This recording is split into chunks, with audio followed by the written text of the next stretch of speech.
This is East Carolina All-American Bryant Packard, and we're talking Pirate baseball in the Sports Objective.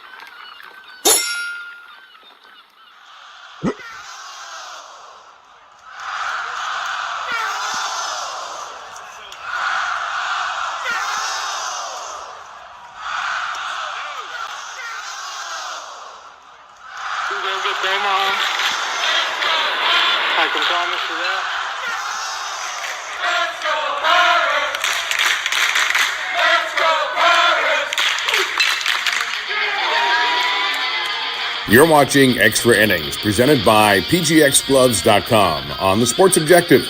Join us every Sunday night on Facebook Live, our YouTube channel, and X as we talk East Carolina baseball. We'll analyze the previous week while also taking a look at what lies ahead. Now, let's talk Pirate baseball.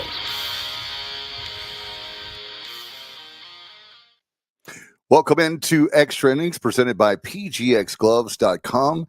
As the Pirates, a wild week as they go 4-0, 31-8 overall. They're now 11-4 in the conference, a 4-game winning streak, 20-2 at home, and 10-6 on the road. And I tell you what, Kyle Barber, if you ever needed some kind of, I was getting ready to say a decongestant, but not a decongestant, but some heartburn medicine for sure, high blood pressure medicine. It was Tuesday night. How are you, sir? Yeah, Tuesday night was it was something else. I mean, we obviously going to look at the series with Wichita State. Yep. I normally don't like to look back at the midweek game very much because it's so long ago, but this one has to be looked back at. It was nuts, and no, no TV unless you had a subscription to Flow. So most people don't, at least unless you're a Colonial fan. They got to do something about that, by the way. CAA, can you please get with ESPN? But anyway, yeah, Tuesday night was nuts. That was one of the craziest games I've ever listened to in my life. And then to come back after that and get the sweep over Wichita State was really remarkable. So I think a heck of a week. And we've had to score some runs at times, and we had to battle. We had to battle Tuesday night, crazy strike zone, and then we had to battle game two, game one of the doubleheader, getting down 7-0. So I like that. I think those kinds of games build character. You hate to be in those kinds of games, but Right. I think it shows this team has the ability to fight and win, and perseverance. No doubt. Bubba Rosenbaum from China Grove, North Carolina. Bubba, I tell you what, did you ever sit down this week? Because you and I both love to pace around. I tell you what, it was nuts between the Tuesday night game and, like Kyle said, technically the second game, which was the first game of the doubleheader with the rain, all the weather, inclement weather situation going on. How about you? Yeah, 5.5-hour marathon on Tuesday night. You jump out to that 4-run lead after a half inning.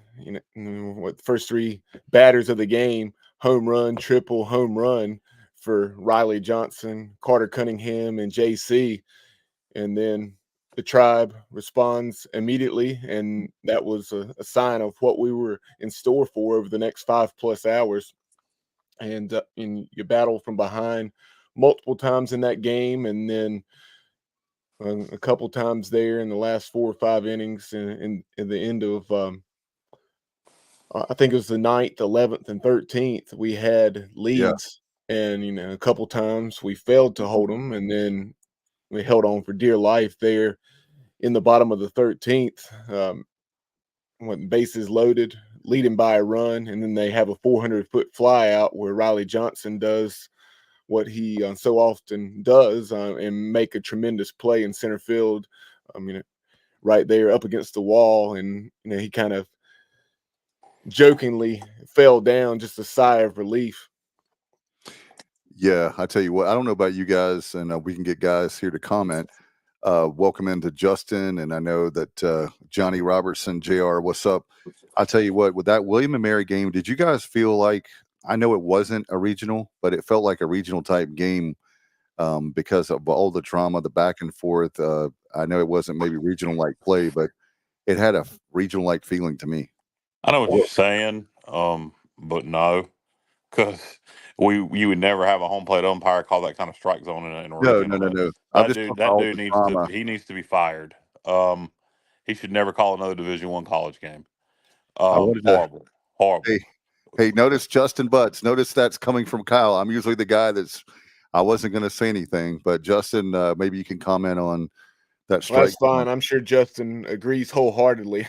Okay.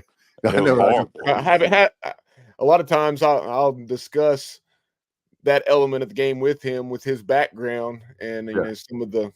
You know, and to be fair, Bubba, we didn't get to see it, but I'm gonna take Gary Overton and Scooter's word and Cliff Godwin's word. Yes, yeah, and just what happened in the freaking game. I mean, come on, good God. But yeah, just in the same game. Look, I honestly, 94.3, you know, they were having trouble with their app, and I can listen to it on the radio, but there's an Hispanic station somewhere, I think in Wayne County, that interferes with it here on the Lenore Green Wayne County line. So if I try to listen to it through the FM feed, I'm getting Mexican music blended in with it. So the app wouldn't work. So I honestly did not get to start listening to it until the 8th.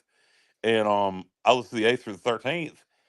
And I swear to God, I think it was 2 hours. I was 2 hours from the 8th through the 13th. It was nuts. I was in D.C. and I was coming home listening to the game, and it was a struggle back and forth. That's why I had to use the app. And I get home, and finally I can use the app at like 9 o'clock. It was like I was telling you, Kyle, our pre-show meeting, where I would hear part of an inning and then it would go out, and then I was having to fight I was battling just to keep the game on the app. And we've been told, anybody who's wondering that reason, we won't say the source, but we've been told that the reason for that was 94.3 only pays for a certain amount of streamers per game. And because that game having no real television or streaming service for video, being on Flow, no ESPN Plus, and the drama of the game, and we're the 9th ranked team in the country, so non-ECU fans also listen, that they far exceeded their normal listeners, so they had to pay for more streaming. I don't know how you want to say that, more streaming listeners, more streaming bandwidth during the game, which finally they got it up where everybody could listen to it by the 8th, 9th inning. So if anybody was wondering why that was, they had trouble listening to it, that's why it was. And hopefully that's something 94.3 will be aware of going forward when the games are not on ESPN Plus. Yeah, Mike Radford joins us. And particularly not at home. Well, if they're not at home, that would be the only time they're not on ESPN Plus.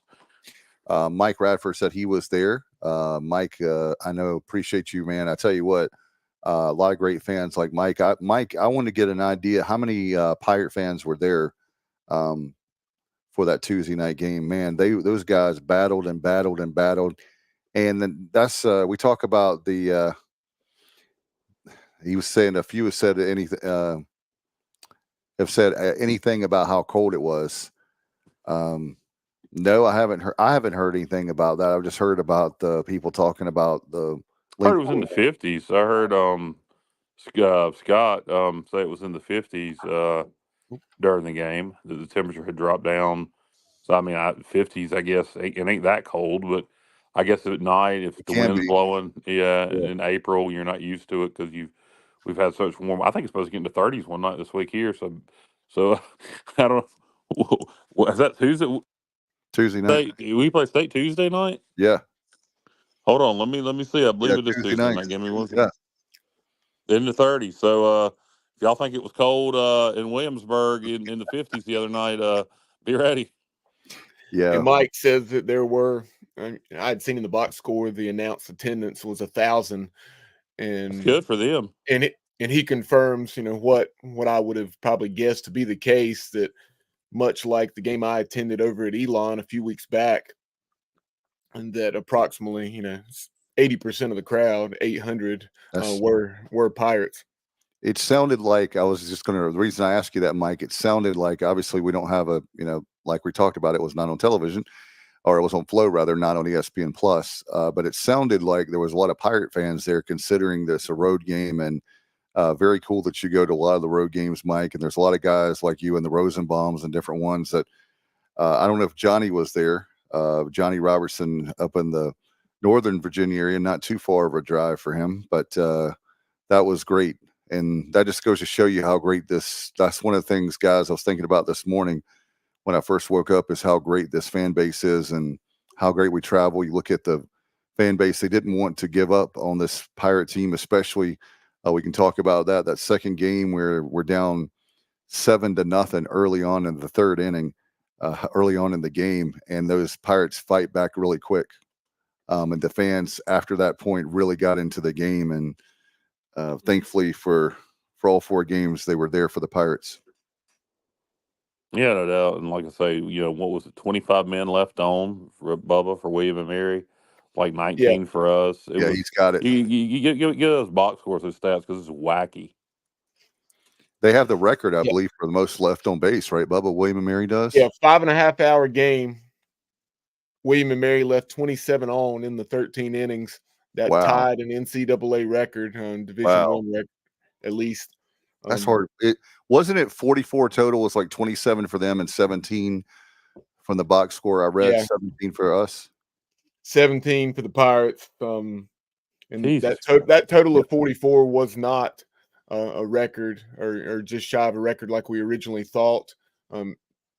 Johnny Robertson was mistaken. He corrected himself on that, and it was actually a game from probably like the mid-90s. I want to say that was 19 innings, and there were 53 left on base. But nonetheless, it was six fewer innings, and you still had 44 left on. We talked about the strike zone being ridiculous, how small it was. I mean, keep in mind that going into that game, William and Mary was 25-11, and Not the bad. Pirates were 27-8. So these are 2 very good baseball teams. And sure, Right. we've had, as I'm sure they have as well, isolated occasions where you've had pitchers struggling with command, like you're always going to have. But at the same time, I mean, 2 teams of this caliber, and Right. you had East Carolina alone in 13 innings, 20 free passes, 16 walks, 4 hit batters, 5 wild pitches, and then 3 errors. The Tribe had 13 free passes, so 8 walks, 5 hit batters. In the game, there were 33 free passes. Wow. 33 walks. Yeah, and you think No, 24 walks, and then with the hit 9 batters. hit batters. Okay. and you think, well, what do the hit batters have to do with the umpire? Well, it becomes frustration and trying to find that strike zone, and it just happens when you're walking people that much. It was literally when it sounded like, and what Coach O and everybody was saying. Basically, if it went right down the middle, if they didn't swing at it, he wasn't calling it a strike. Right. If it was not down the middle and it wasn't swung at, he was not calling it a strike. And you definitely got your well, I'll say this for all of us baseball fans, we got our money's worth, not the way we wanted it. But we definitely got extra innings and a lot of free baseball. But again, we would much rather be back on the bus. And I know that Pirate fans, and obviously especially if you're living in the Greenville area. And my apologies to Johnny Robertson in our mega thread. I thought it was him that had posted the incorrect info. It was him that had chimed in, correcting whoever it was. He was providing the correct info. You're going against and I think he's, now that I think about it, I think he's saying that just joking around, because this was one of those rare instances where he had to go back and fact check himself, because he does such an excellent job of providing us with stats, as well as other programs in Greenville. No, Johnny Stats, man. You can't. I'm not going to bet against that guy. JR is one of the best Pirate fans, and obviously when it comes to stats. But Tuesday night's game, Kyle, you made a great point, building character for this team. And what I was going to tell you guys is what I was thinking about is when not to overlook our season by any stretch of the imagination, but you're going to have games that when we get in the postseason that are going to be wild and wacky. Well, How do we pull that out? And Dave, I'll venture to say, and Bubba, see if you agree with this, that what happened Tuesday night may play directly into the way we ate. You stayed focused, came back, and came from a 7 deficit. You came from a 7-run deficit to 7-run deficit in game one of the doubleheader, game two of the series, to dominate that game the rest of the way. What happened Tuesday night could play directly into that. Hey, we can, we ain't never out of it, no matter what happens. While we never got down that much to William and Mary, if we can win that, we can win anything. It could have already paid dividends. No doubt. And how about when it comes to injuries and stuff, and you have Starr when he had his injury, and you got guys coming off the bench that are great, and Dixon Williams, who played, he talked about that, played most of his career at second base, including high school, and he's moved over to third base, and now he's back in basically his comfort zone. So that didn't Colby Wallace at third, and he's done well at the bat and at third base. So you think about that too, we could easily be struggling in the infield. We're not. I'm just saying that when you have injuries, you don't know if those guys are going to step up, or if you move guys around, how they're going to do. And man, they've played very, very well. Yeah, no doubt. Colby has really played well, particularly at the bat. Yeah, the depth of this team, not only this week, but over the last 2 or 3 weeks, with Jacob Starling's injury, has really been showcased. Colby Wallace is really emerging, making. Obviously, last week we didn't have a show, but one of the things I was going to highlight last week was one of those plays, diving stop he made. I believe it was the Sunday game against Charlotte. Ball headed down the line, unbelievable stop, and then he has a big league arm over there at third. And then he's done some nice things with the bat, as we'll discuss. And when we were talking about this sweep of Wichita State, had a 3-hit game against the Shockers. And then Dixon Williams has been playing well, both at the plate and with the glove at second base. And you've obviously had Kim Klotch, Oh yeah, get some opportunities and really make the most of them. And so many guys up and down this lineup, as we'll discuss more here in the next little bit. Yeah, and do we want to say anything else about the William and Mary game Tuesday night? Or are we ready to move on to quickly talk about the lineup. The top 5 guys in the order against the Tribe: Riley Johnson, 3 for 6; Carter Cunningham, 4 for 7; Jacob Jenkins Cowart, 3 for 6; Dixon Williams, 2 for 6; and then Bristol Carter, 3 for 7.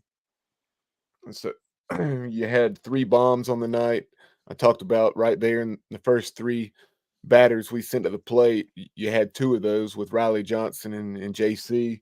And then later on, Bristol Carter hit a home run, and he drove in 3 runs on the night. So it was definitely more of your stereotypical midweek game, as far as a lot of arms, a lot of runs being scored, on 27 in total between the 2 teams.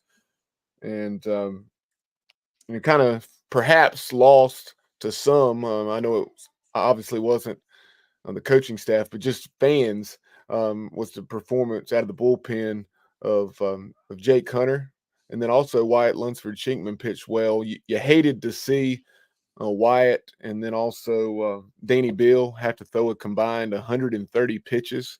Going anytime in the midweek, but especially going into big conference series with Wichita State like that. 74 for Wyatt and 56 for Danny. And then Jake Hunter pitched really well. I think he had an inning and a third or inning and 2/3, and was probably more effective than anyone on Tuesday night. Yeah, those guys. We've always said that they have good stuff, and they had their moments. But you're right about that, Bubba. That was overlooked on Tuesday because of the wacky craziness of what was the final was 14-13. It was kind of like Kyle's, like a football game more than obviously baseball. Yeah, William and Mary missed the extra point. No, it was a high scoring game, exciting game, crazy game. One of the more interesting games I've ever listened to. Wish I could have watched it. But great to get the hell out of Williamsburg with the win.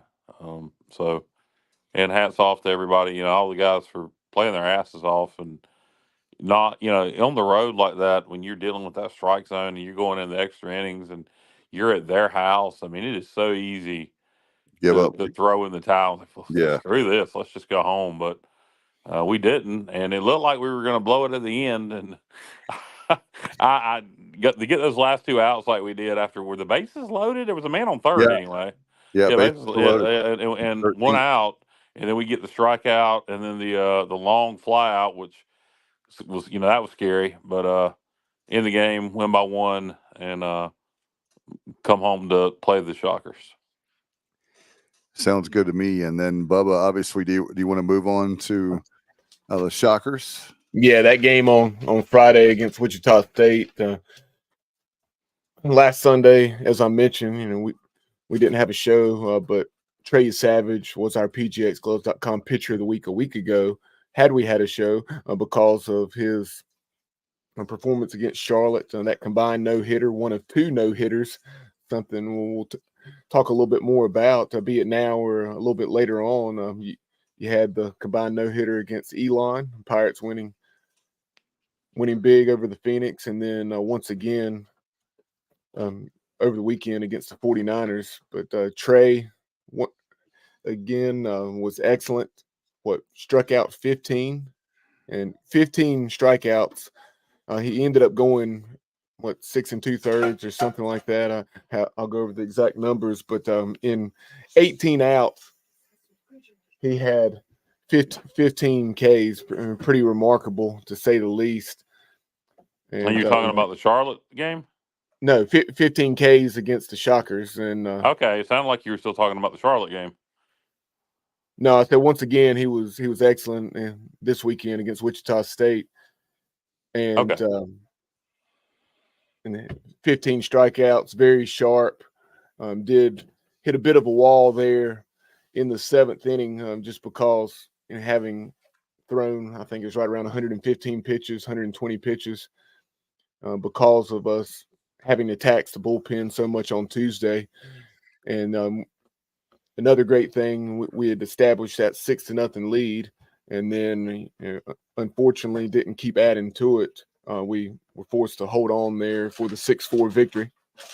Yeah, and how about that? How about the way the bullpen was? We were out of pitchers, and Tuesday night, and to come back and get the sweep against Wichita with the way that bullpen was abused, through no fault of our own Tuesday night, is remarkable. It really is, and also the fact that coming away, we always talk about. My biggest concern for this year was the health of our pitchers and the pitching, and that's another thing that I've been concerned about is how these guys are resilient, and I know they're competitors, and I know Cliff Godwin thankfully cares more about their next level, their well-being. Yeah.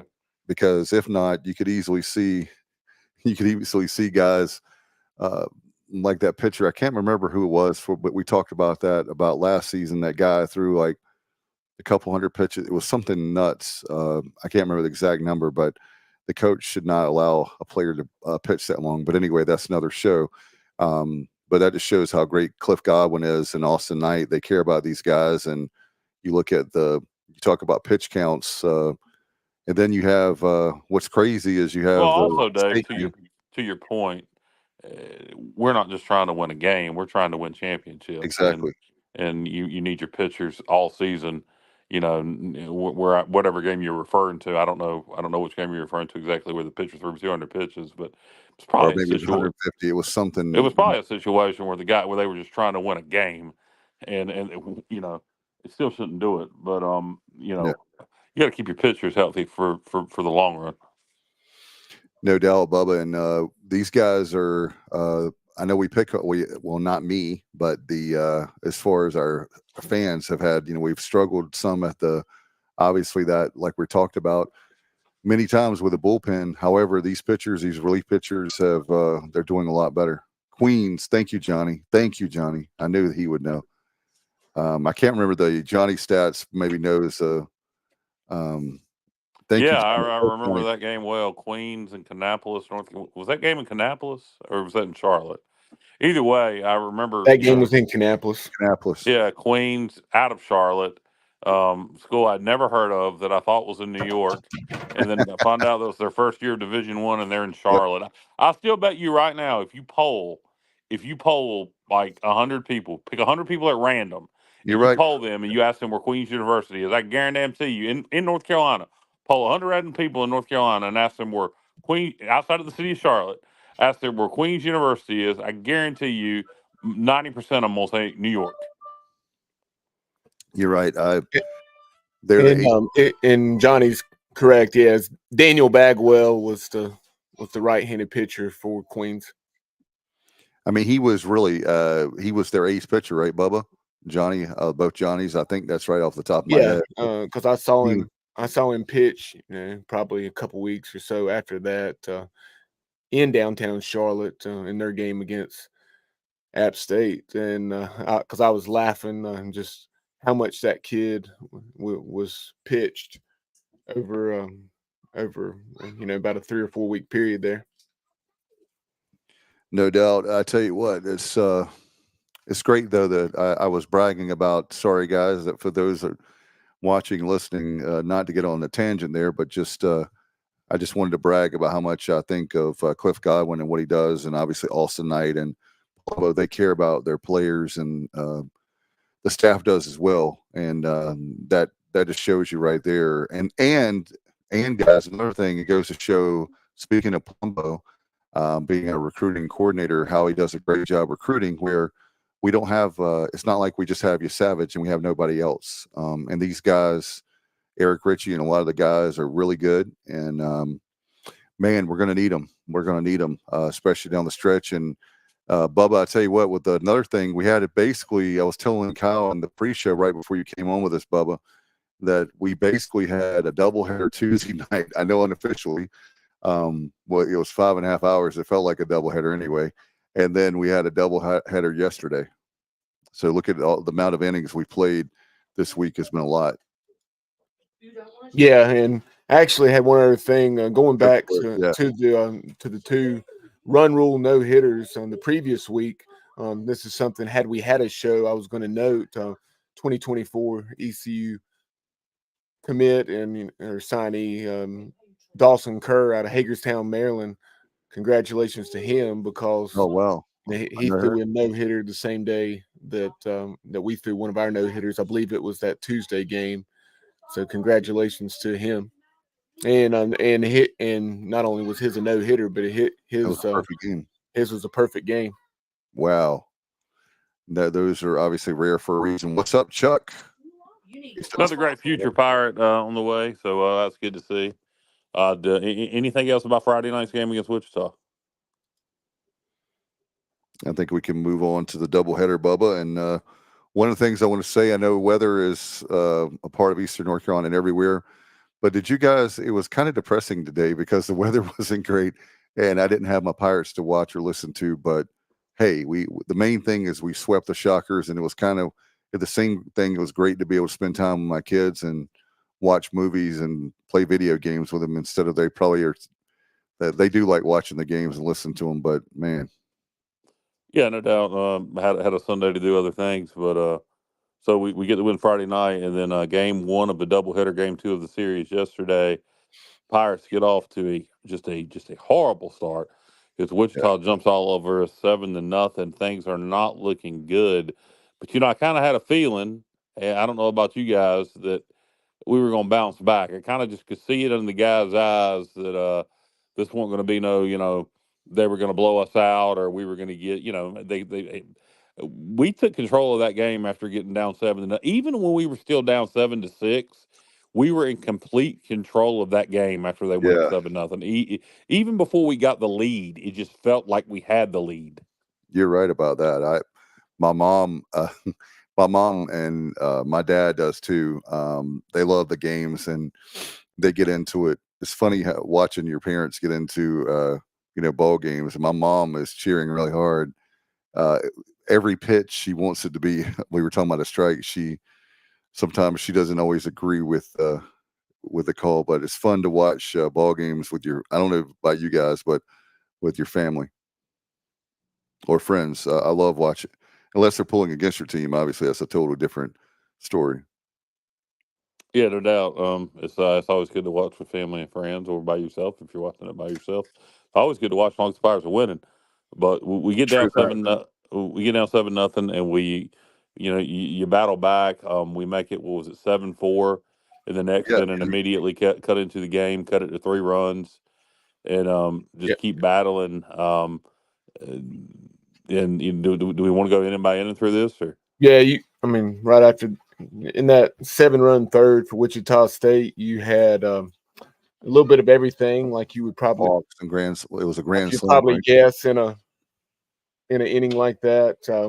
You had at least 2 free passes from Zach Rude, a hit batter, a walk. You had an E, and then that loaded the bases. Then you have the grand slam that snuck out Yeah. inside the left field foul pole, and then you had another hit, and then you had a home run that got out of the yard a little more easily, and then the Pirates respond immediately with the 5 spot in the bottom of the third, and then at that point, like Kyle said, Zach Root kind of settled in. He put up some zeros, and you really felt very confident that we are going to come back and win the game, and we did. And that And was props to a theme throughout the day, because as we'll get to, we dug a multi-run deficit in the second game and proceeded to win going away.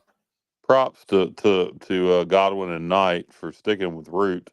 Oh yeah. A lot of people would have pulled him, and it would have been justified. But he didn't give up another run the rest of the damn game. So hats off to him for bouncing back after giving up 7 runs like that, where you literally could have just fell apart. First of all, coaching staff could have pulled him. Second of all, if they didn't at that point, he could have fell apart, but he Right. didn't. And I'm sure that had a lot to do with the way the offense responded to cut immediately into the lead. Probably gave him his confidence back to get his control and pitch lights out the rest of the way. And then we No talked doubt. about Danny Bill having thrown 56 pitches on Tuesday night. Danny, tremendous in relief in game 1 of that doubleheader. 3 innings, did not allow a run or a hit, and a couple of Ks. So awesome to have such a tremendous relief performance by Danny Bill. No doubt. You guys know I sent you that text that said Dealin. He had one of those amazing strikeouts, and I love, by the way, our pitchers with the emotion coming off the mound, like Evan Norby, and I know that also Danny did that one time, and man, I love that. I love the emotion because it is an emotional game. Everybody wants. There's some people that don't understand baseball, think it's boring. It's so much drama and so much excitement in the game that anyway, they're probably not watching the show anyway or listening. But congratulations, man. I tell you what, you're right, Bubba, about having that first game down 7-0, and then you have the second game. We were down 3-0 early, right? In the first. Yeah, they scored 3 runs in the top of the first in the series finale, and we didn't respond immediately. Had some opportunities to do so, but stranded some runners in scoring position after having them there with less than 2 outs. But that's going to happen at times. But on the whole, how many of these runs, the majority of these runs that we scored, like I think all 5 of those in the bottom of the third of game 1 of the doubleheader came with 2 outs. Our two out hitting and 2 strike hitting was tremendous. I remember when I was a kid, my dad said we were watching a baseball game, a major league game, and he said that night, I'll never forget that. He said, in baseball, it's really hard to get 3 outs. We were watching our team, I think, lose, or the other team was coming back on them, and man, it was so true. I thought about that when we were watching that first game of the doubleheader, where the 2 out hitting. You're right, Bubba. It was like, wow, we got those 2 outs, and next thing you know, we had a rally. That's a hallmark of Cliff Godwin baseball. Really, is 2 out hitting. That's true. Yeah. I think that's something he really preaches. I think the other team, lots of times kind of relaxes when you have 2 outs on the board, and if you got some guys on base, it's really a good time to strike. And then once you get it going, I think really the pitcher for the other team and the defense starts to get frustrated because they keep thinking about getting that 3rd out rather than just making the plays. So yeah, that's kind of a hallmark of Cliff Godwin baseball, and something this team seems to do really well. And that doubleheader was kind of a microcosm of everything that is East Carolina baseball. No, you didn't get a good start, so that was missing, but you saw some excellent pitching. You saw our ability to do so much offensively. You had Justin Wilcoxon with a 2-homer game. You had Joey Barini hit a couple bombs. You had Cam Clonch, a 4-hit performance and a home run. So not only was the depth showcased, our ability to attack you in so many ways and to produce runs was highlighted when extra base hits, home runs, safety sack, and suicide squeezes. Safety sack. What are we talking, football?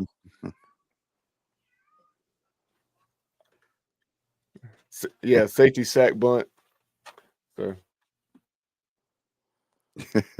Bubba's clearly distracted by a child. Yeah. So distracted. Yeah. Why?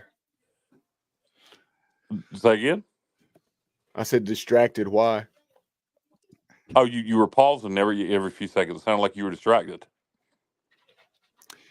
Well, Josh Thomas says that he thinks that we were 8 of 13 with 2 outs the first game yesterday of the doubleheader, and wow, that's very strong.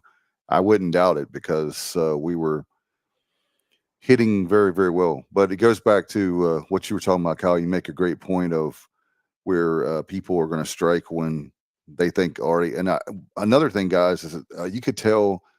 I don't know if it was game 1 or 2. I think it was game 1.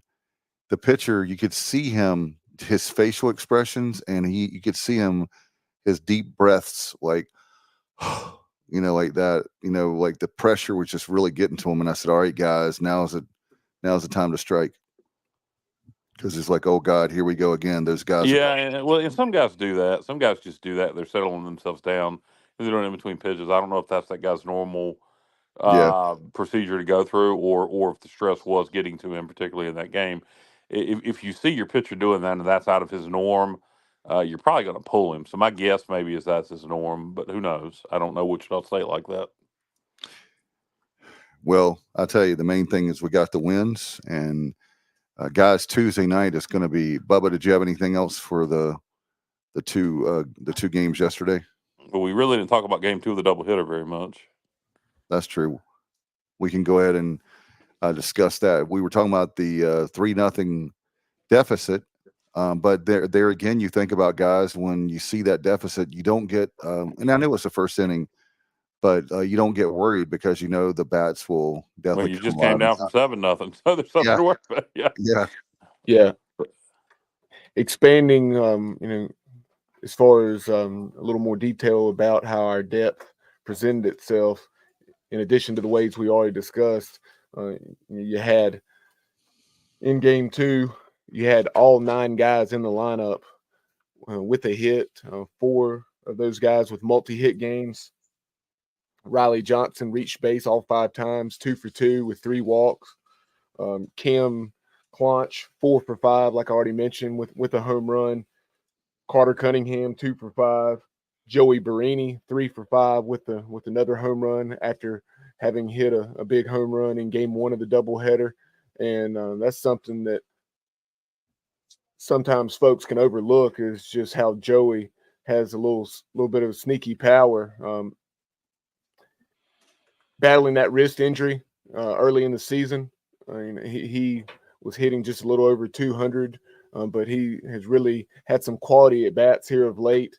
Last week against Charlotte, he had a big AB. It was actually in the game we lost when we battled back, and it was to load the bases to set up Riley Johnson's 3-run double.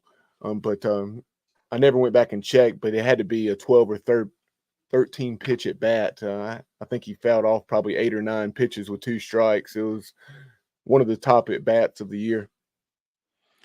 No doubt. And another thing I want to mention, guys, before I forget, is, and we can get the comments from our viewers and listeners, is certainly with this team, the level of leadership that we have on this team for the seniors. You think about Cam Clonch, a guy that could be playing anywhere. He's so selfless, and he comes off the bench platooning with Carter Cunningham. Look at what a great day he had. Then you look at you talk about Barini, Riley Johnson. There's so many guys, Starling, so many guys that are seniors that have played so many games, and that I don't think we give them enough credit, because I know that they're older and we've talked a lot about them, but let's not forget the senior class that means so much to the program.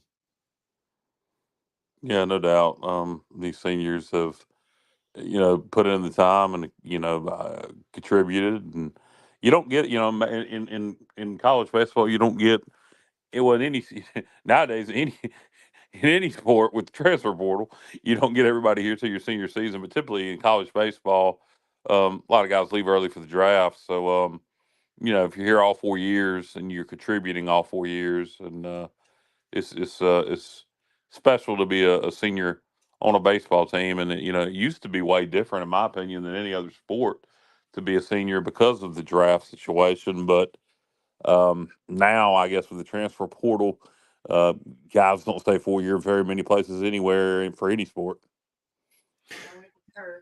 No question. Bubba, I know with those guys, they have said they want to make a statement, and they've been really close, in their time here and regionals and different things, and they're disappointed, obviously, the way the Charlottesville regional turned out. They, I think, feel like they should have won that, and they've got one more chance. So they feel the sense of urgency. Some of the guys will never play baseball again, right? Or we'll see, but they certainly know that their ECU playing days are coming a little over, well, hopefully 2 months left, but we'll see how much longer they have. Yeah, and one of those guys you reference is undoubtedly Riley Johnson. Last week, I think he was 8 out of 15 highlight reel plays in center field. Was our PGXGloves.com player of the week a week ago, and I did my best. We try to spread the love with this, but at the same time, we want to give it to who's most deserving. And this week, once again, after crunching the numbers and thinking about the plays he made, Riley Johnson, 3 multi-hit games. Those catches, Bubba, this week. Yeah, the unbelievable highlight reel catches in center field. One where he was going to his right, full extension into the left center field gap comes to mind. That was discussed with the players post game yesterday. And Carter Cunningham was talking about it. He said, most times you think, well, that's a double. He said, but with Riley Johnson out there, he said, it has a good chance of being an out.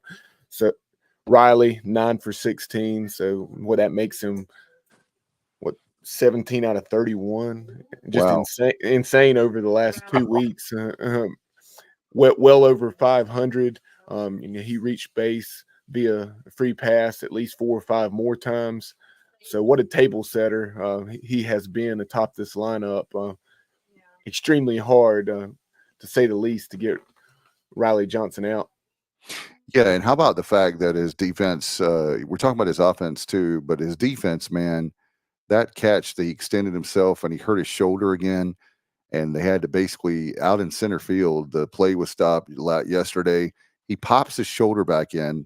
Most of us would have been taken off the field and probably iced up and everything. That dude's been playing hurt. I guess he's like, I've been playing hurt for so long. That just tells you that the toughness of that kid.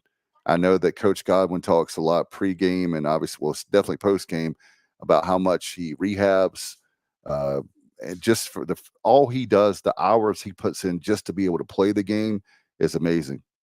Yeah, you can tell how much Cliff, and as well as his teammates, respect Riley and just his toughness and the whole toughness over talent that we wear on the backs of some of the shirts that the team is issued, and he epitomizes that. And in the post game yesterday, Cliff talked about when he laid down that bunt, that was actually, even though it's something he does very well, he did that out of necessity because of his shoulders. He could not swing the bat, but he was able to get that bunt past the pitcher and get that squeeze down. Just it's those kinds of things that when you think about guys and what you'll remember them for, there are things in the box scores that you always hear from any sport that guys do and they don't get credit for. And that guy is one of those guys that, as I said in our group chat, clutch for sure. Guys with a JR says a crazy stat. The Pirates leadoff batter has reached base safely in all 39 games and 83 times total. Riley Johnson, 37 games, and Carter Cunningham, 2 games. That's why I love you, Johnny Stats. You're the best. That is crazy. I didn't realize that. I know that Riley's percentage was great, but I didn't know it was that good for sure. But Cliff is great. That's why he's our head coach when it comes to the lineup. A ham sandwich. All right. I think a ham sandwich is what Kyle. Did you want the ham sandwich, Kyle? No, that was not me. That was I had Chinese for dinner. That was on Bubba's end. I'm joking. Josh says, "What's up, fellas? Have a week. Best start through the first 39 games since 2004." And you guys know that. Oh wow, I did not realize that. I didn't either until you put it up there. So thank you, Josh. You're the best. Yeah, 31-8. Obviously, that mark this year, 33-6 was that record back in 2004. A team that went on to the Super Regionals and, of course, fell down in Columbia to the Gamecocks. Yeah, with Randy Mazie. Yeah, that you have to go all the way back to that year. But that was a very special team. And man, if we can keep that up, then what's Mazie's wife's name? Amanda. Amanda, yeah, but Amanda, I can't remember her name when she was on WIT. And Amanda Ross. Amanda Ross, yeah. I always thought she was an attractive. I didn't ever like her short hair, but very, very attractive girl back in the day on WITN. Yeah, she's a very nice person. All right, Irving Bennett.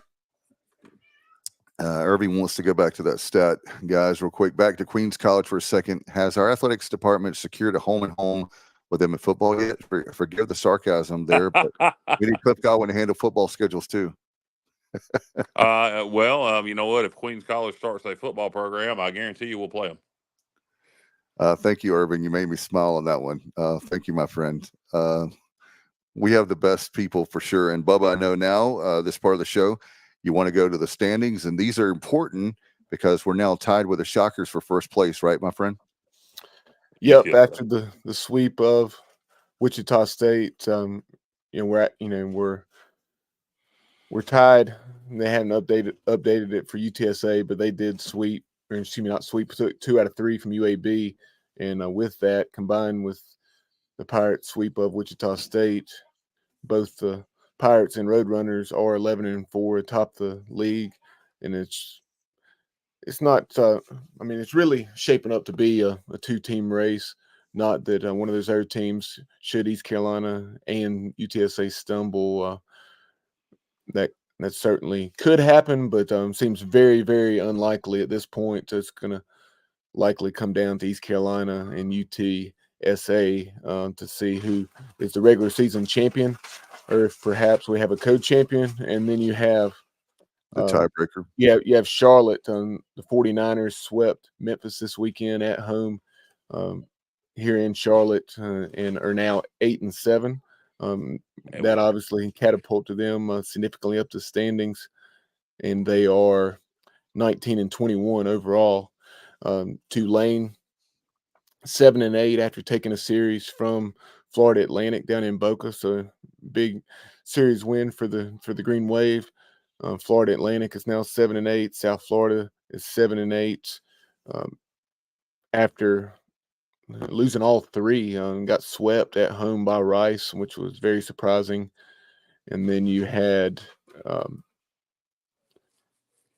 rounding out the standings, Wichita State 7-8, Memphis 6-9, who the Pirates' opponent next weekend out in Memphis.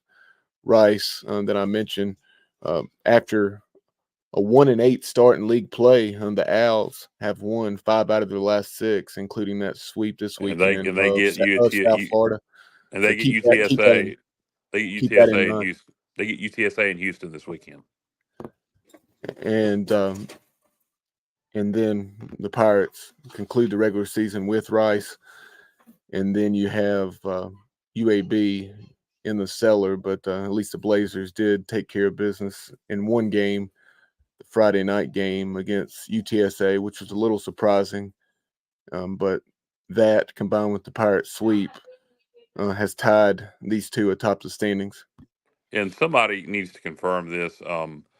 Bubba said, and Bubba, if you've already confirmed it, then nobody needs to confirm it. But if you're just going off memory, maybe Johnny Robinson. But if we finish with the same record as UTSA, we will be co-champions. The tiebreaker does not hold rule with the champion, just the seeding. So huh? No, I'm not talking about seeding. I'm talking about No, I know. I'm championships. saying, right. I was just talking about the tournament Yeah, part so of I it. just want to make sure. Well, I just want to make sure that if anybody can confirm that we both finished with the same records, despite them winning head to head, that we would be co-champions. Because I think that's important with hosting. I think you know, not winning the regular season title would hurt our host. I think we still would have a good chance to host, even finish in second. But you at least want to finish as co-champions, and I just want to make sure that is the case. That the tiebreaker only applies for conference seating or tournament seating. I think that's correct. I don't know that 100%, but Figured Johnny Robinson would know. Come on, Johnny Stat, help me out. And Josh Thomas, and how about our other Johnny Gardner? We'll see. Maybe they know. But if anybody was chime in on Facebook, YouTube, put in the comments section for sure. I tell you guys, let's talk about Tuesday night. I know we're getting closer to the end of the show. Tuesday is really, really big. Justin Butts said that is correct. So thank you, Justin. Okay, good. It's good to know. I hope we don't end up in that situation, but if we do, at least we will have won a conference championship again. Hey, as you guys know, I love the secondary market for tickets. The tickets are averaging $15 to $182. So that's from the jungle to the Bubba position right behind home plate is for NC State Tuesday night. Yeah, Tuesday night. Yes, yeah, sir. I'm sure that's going to be packed, sold out. It looks like it's going to be some cool weather Tuesday night. But you got the Wolfpack coming to town. Obviously, we dismantled them in Raleigh earlier this year, so I'm sure they're going to come to town looking for payback. But hopefully they don't get any. And you have AMAC coming back home, if you will. So that's Justin said he will not make Tuesday night's game, and it's killing him. Well, I know that feeling when my kids play sports. The midweek games are really tough, but that's okay because that's my job as a dad, and I enjoy watching my children play and practice. So I will not be at the game, but I know that place is going to be rocking. And like Kyle said, the most important thing, right, Kyle, is make sure you just dress accordingly. You said you're our staff. Better weather report. Looks like it's going to be the in the 30s is going to be Tuesday morning. Tuesday night, which will be your low for Wednesday on most phones, is on the left. If that low's on the left, that means it's gonna incur the morning. So the low Tuesday night looks like it's gonna be about 50. So cool, but not that bad. All right, that's a lot better. So just like a sweatshirt weather, right? A light jacket. But that's okay. Well, hell, I ain't going to tell people how to dress. If you're grown up and you don't know how to dress for 51 degrees, then that's on you. However you want to dress, it's fine. It's 2024. However you want to dress. You can wear shorts. So my friends, t-shirt and shorts, as long as the Pirates win. And if you want to have no shirt on out in the jungle, right? Hey, I've seen a lot of girls once April hits, they're wearing shorts and a hoodie. It could be 20 degrees. So I'm sick of wearing my shorts. I'm just going to put on a hoodie. All right, there you go. There you have it. So however that works out, obviously the Pirates have the tough matchup on Tuesday night in state with NC State. And then guys, we're going on the road. I know it's tough on the road, but we've got to get, Kyle always talks about this. We've got to get the sweep on the road with the Memphis series. We've got to have that one. Well, when you're in a battle, we normally not, but we're actually in a battle for the league at this point with UTSA. You don't have to sweep. It's on the road. I always think when you go on the road, 2 out of 3 is fine, but it'd be nice to get the sweep. It'll be interesting to see what UTSA does. Rice is hot all of a sudden, and UTSA's got to go to Houston. I believe, Bubba, am I correct? UTSA's coach is a former Rice player or either Wayne Graham assistant, or am I making that up? You're correct. And Cliff referenced that when we played UTSA. It's former Wayne Graham assistant. And so why the hell is he not the head coach at Rice? That's a good question. A very, very good question. But we've got who knows? We shall see. Depending on how things progress, and for the current regime, he could be in the future, or maybe he chooses to kind of do his pave own his thing. own path somewhere else. I don't know. No doubt. But we were talking about this, guys, about the scheduling gods, but they actually looked out for us because after Memphis, we have another long homestand with South Florida, and obviously South Florida and Duke VCU. We were talking about that makeup game. So you're looking at 5 more games after Memphis. It'll be home. So if you can, what my point is, if you can do well on Memphis, you get do well this week, you get the sweep at Memphis, then you got 5 more games straight at home. We're 20-2 at home. So I like my chances. We just got to keep doing what we're doing. Yeah, no, keep on playing good baseball, and very important road series this week against the Tigers. Josh said, bet your tails I'll be in the jungle Tuesday night. Do you guys in the chat, do you guys have any more questions, comments? We've got a big week ahead. We'd love to comment. Thank you for, by the way, before I forget, thank you so much for listening and watching. A big crowd tonight. That's what happens, guys, when you have a great program, right? And we have people asking where we'll be. I know we have a friend of ours that doesn't like to talk about the polls. Not talking about on air, but off air. But certainly that'll be a curiosity. We've had that question in the chat tonight. Do you guys foresee us moving up any? I didn't keep up with the other scores of who is ahead of us. You can do what you do, but if the other teams Right. ahead of you do what they're supposed to do, it's not going to matter much. We certainly won't go down any. Bubba, do you know? Have you paid attention enough? And there's so many different polls, but do you know if we have much chance to move up in the rankings this week? Not that it really matters. No, not really. I mean, I did follow some of the scores over the weekend, and let me see. I know Virginia, but Virginia's actually, they're slightly behind us in the polls, but this is still worth noting, as they're one spot behind us. The Cavs at 10th, Georgia Tech, went into Charlottesville and really played well and scored 17 runs today. There have been some questions, from college baseball writers around the country, whether, specifically D1 baseball guys, how good is Virginia's bullpen? Well, they certainly struggled this weekend as they dropped that series at home to Georgia Tech, losing 17-12 in the rubber match today. You had the series of the weekend, number 4 Tennessee taking on number 3 Kentucky, and Tennessee won a 13-11 thriller today. Wow. Up in Lexington, they lost game 1 5-3 on Friday, but then 9-4 and 13-11 victors to take the series. And so let's see. Duke is ranked 7th, and the Blue Devils went to Blacksburg and picked up a series win, so they will definitely not be dropping after a series win on the road against number 23 Virginia Tech.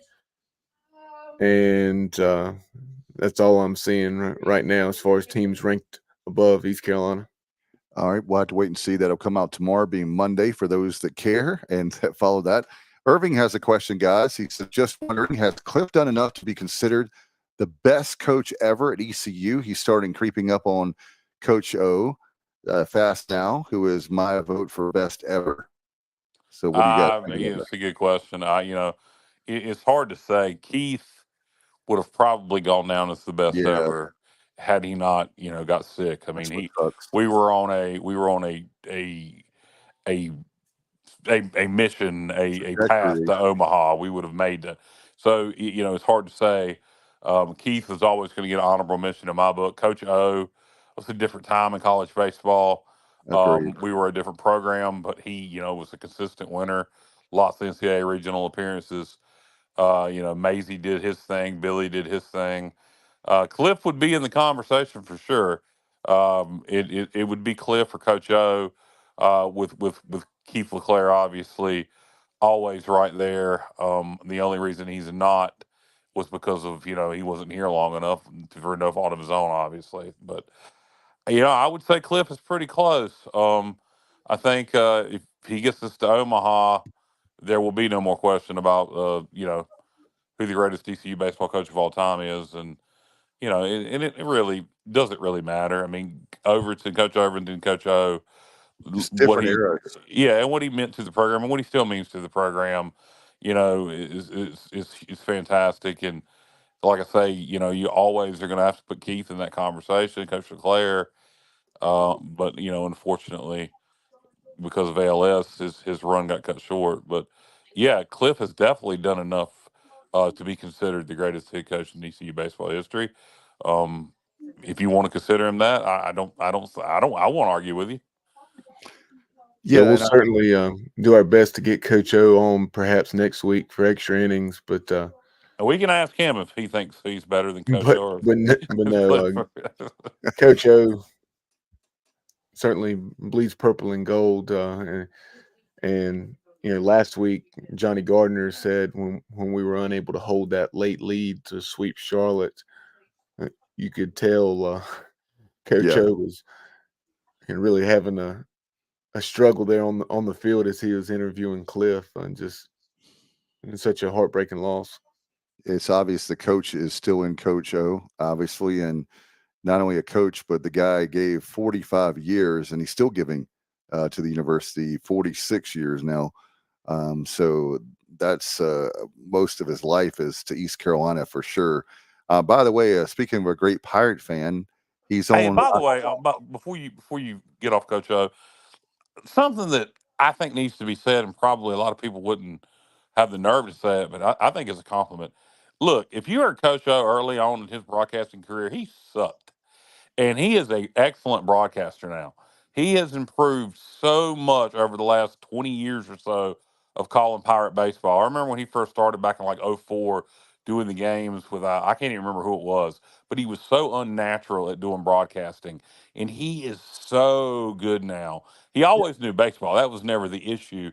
And I think, and he worked well with, help me out, guys. The Corey Glover. voice. He worked well with Corey, but him and Scooter have really good chemistry together. You can tell they get along. I'm sure Very well. Yeah, I'm sure Scooter grew up with Coach O as one of his mentors, and his way Scooter's loved baseball his whole life around Greenville. But Right. they work well together, and Coach O is an excellent broadcaster now. And I mean that as a compliment when I say he was not very good when he first started. And I think he would tell you that, and I'll tell him next week on the air because it's a compliment. Because when you get better at something and you don't just, well, I'm not very good at this, so I quit, and he kept at it, and he's a good broadcaster now. Knowing baseball was never an issue with Coach O, Right. but he is do you guys agree with that how much better he has gotten over the years? I think it's experience, yeah, for sure. And he's very, I would say, he's definitely more comfortable, is the word I would use. He's more comfortable on the air. And he, like you said, he knows the game, he knows the history, the fact that he helps with the regional director. He has a lot of ends that a lot of the analysts wouldn't have. So yeah, I think he has come a long way, but I think it's just a matter of being comfortable. He's done it so long. He knows not only the game, but he knows what to expect calling the game now. Yeah, no doubt.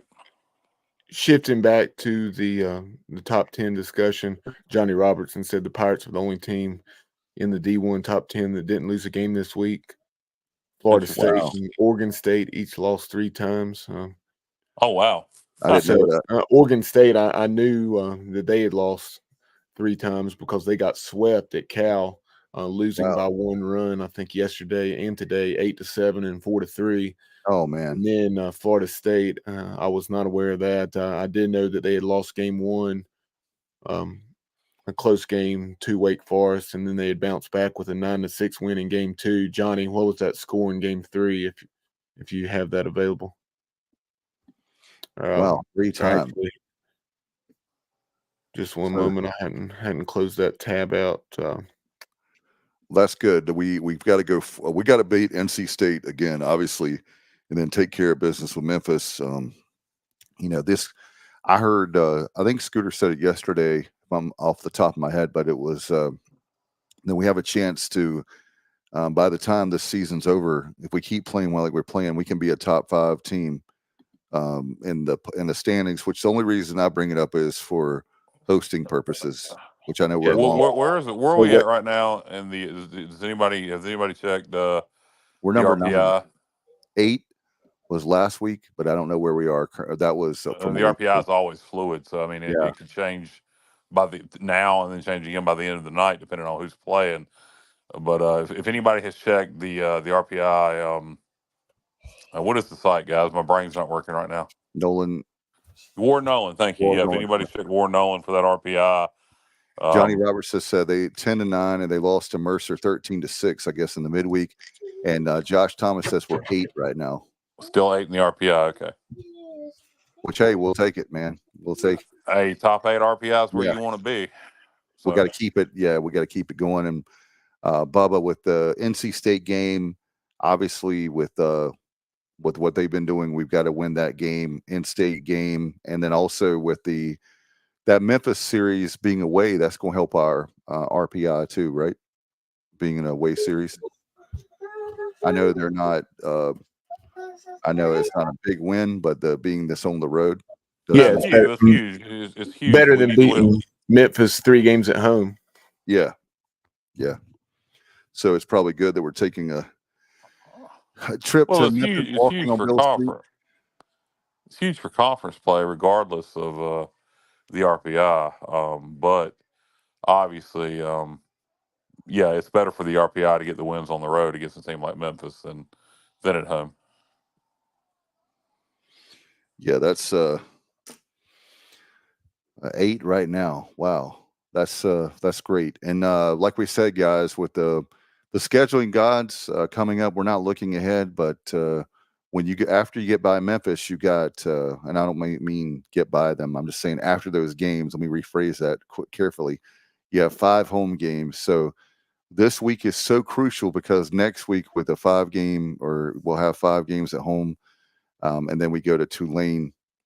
So we got to take care of business. And it's, as we always say, guys, sound like coach speak of 1 game at a time, right? Yeah, no doubt. It's always 1 game at a time. NC State's next. That's a big one. Although to me, you already beat them. To me, the bigger games are the Memphis series, because we're in a battle with UTSA in conference. But obviously, you don't want the Wolfpack to come to your place and beat you. Be nice to sweep them for the year. Take both games from them. We gave the PGX.com player of the week. Have we given the pitcher of the week? Trey Yesavage, 15 strikeouts and another solid start as he improved. I believe it's 8-1 on Friday. So congratulations to Trey no doubt. on being named the PGXGloves.com pitcher of the week. And speaking of PGXGloves.com, Kyle, I tell you what, my kids are in baseball, softball. People are asking me, where do you get these gloves? Well, you just go to PGXGloves.com. I know, Kyle, there are a lot of people that it's that time of year. People are getting ready to start playing more golf, and PGXGloves.com, not only they have baseball and softball stuff, but they also have stuff for golf, right? Yeah, absolutely. If you want some snazzy golf clubs, if you will, to go out there on the golf course and show off to everybody, say, hey, look at these gloves. Don't you want them? Tell them to go to PGX.com to order them. They got all your golf club needs: softball, baseball, gloves for football players, any kind of gloves you want. Maybe, again, you want to protect, you're going to commit a homicide and you need something to hide your fingerprints. PGXgloves.com is the place for you. Maybe you can talk to them, and you can get them to just design one rhinestone type glove and do the whole Michael Jackson thing. But go to PGXgloves.com, put in promo code ECU at checkout, save yourself, I believe it's 20%. Is that right? Yeah, put ECU in that promo code. Promo code ECU, save yourself 20%, and go get yourself some gloves for whatever your needs are, from baseball to golf to murder. PGXgloves.com will hook you up. All right, guys. And by the way, a famous attorney said, remember that? If the glove Stephen doesn't Pinu? fit, yeah, Johnny Cochran, the late Johnny Cochran said, if the glove doesn't fit, you must quit. That's right. Let's move to and R.I.P. OJ. That's right. Let's move to the 23 Club. You can go there. That's the spinoff, if you will, of Team Boneyard. You can go there. It's the23club.org and support Pirate Baseball today. It's really good stuff.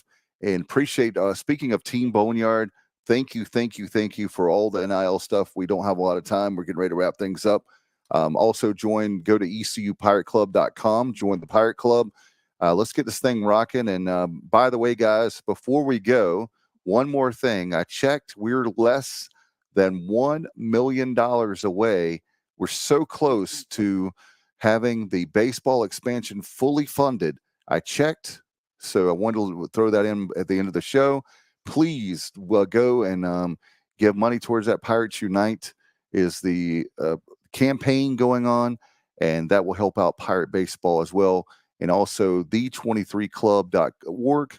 And if somebody wants to give me $2 million, I will gladly give $1 million to finish that expansion project. That sounds like a great deal. You and your great wife Jessica will be living the high life, and I'm sure you would be able to donate more to the Pirate Club and season. Absolutely. If somebody wants to give me $2 million, I promise I'll give $1 million to get that project done. I swear to God, promise. If somebody will do that. All right, sounds good. Thank you so much again to pgxgloves.com, Mark Minikasi, for all that he does for the show. And guys, great week ahead. Good luck to the Pirates. Hey, can I get one thing in, Dave? Just personally, I always mention this on the show, and I'm not looking for attention. Just thoughts and prayers. I go in Friday for my 1 year post chemo CT scan. I got to get one every 6 months. So you check to make sure the cancer hasn't come back. I was stage 3 colon cancer, for anybody that didn't know. So I get a CT of my abdomen and chest. They're checking my liver, my colon, my lungs to make sure there's no signs of cancer, as also get tons of blood work and the results of a DNA cancer screening. So all that's coming up on Friday. So I'm very stressed out right now. So any positive thoughts and prayers are greatly appreciated. Prayers up, my friend. We're going to stay positive. And Irving says prayers on the way, Kyle. Thank you, Irving, very much. And all the Pirate Nation. They've had a lot of positive comments and prayers over the last year or more for Kyle. Thank you so much. And we're going to keep our prayers. And let's hope, I don't like for time to go, but for your sake, I hope Friday comes very quick. We get great news, and you can share that on, obviously, our social media. Guys, thank you so much. Kyle, best of luck to you this week, my friend. Best of luck to the Pirates. You've been watching and listening to the Extra Innings presented by pgxgloves.com. Right here on the Sports Objective. Good night, everybody. And as always, go Pirates. That concludes this week's edition of Extra Innings, presented by pgxgloves.com on the Sports Objective. Join us again next Sunday night as we will again talk East Carolina Pirate Baseball. Be sure to follow the Sports Objective on social media. It can be found at the Sports OBJ on X, at The Sports Objective on Instagram and TikTok. Like and follow the show on Facebook and subscribe to our YouTube channel. When you subscribe, be sure to click the notification bell and all so you're alerted on your device anytime we go live or upload new content. As always, we appreciate you watching and listening to the show. Go Pirates!